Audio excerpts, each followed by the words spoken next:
ഹേ പാർത്ഥ, അല്ലയോ അർജുന.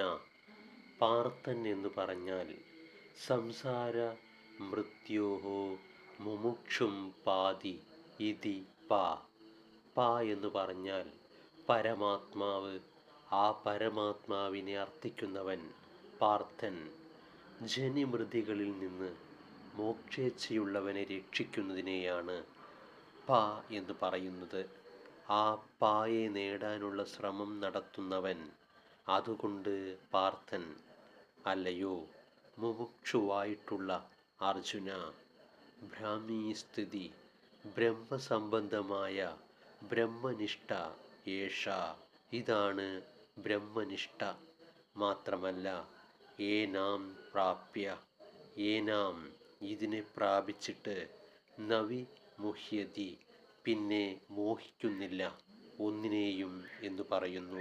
ഇതിനെയാണ് ഭക്തിസൂത്രത്തിൽ ഭക്തി എന്ന് പറഞ്ഞിരിക്കുന്നത്. നാരദർ ഭക്തിസൂത്രത്തിൽ പറയും, യത് ലബ്ധോ പുമാൻ സിദ്ധോ ഭവതി അമൃതോ ഭവതി തൃപ്തോ ഭവതി യത് പ്രാപ്യ ന കിഞ്ചിത് വാഞ്ചതി ന ശോചതി ന ദ്വേഷ്ടി ന രമതേ നോത്സാഹി ഭവതി. അത് കിട്ടിക്കഴിഞ്ഞാൽ പിന്നെ ഒന്നും തന്നെ വേണ്ട. യാതൊന്നു ലഭിച്ചാൽ അവൻ സിദ്ധനായിത്തീരുന്നു, അമൃതനായിത്തീരുന്നു. പിന്നെ അവന് ഒന്നിനും മോഹമില്ല.